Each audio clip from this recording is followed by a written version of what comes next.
एगो बात कहियो। क्या बात है? चलो दोसर जगह ले। क्यों? ई बुढ़वा की से प्यार भेल। अरे सुना, अरे बेहुदा,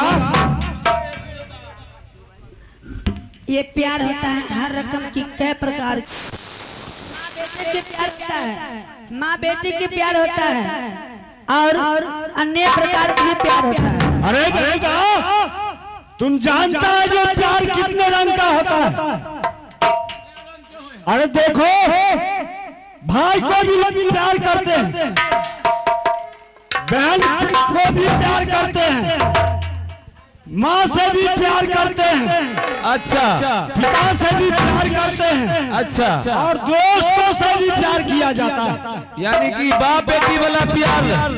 देखो, ये जो है हाँ, ये भीख भूख मांग के खाती है, अच्छा,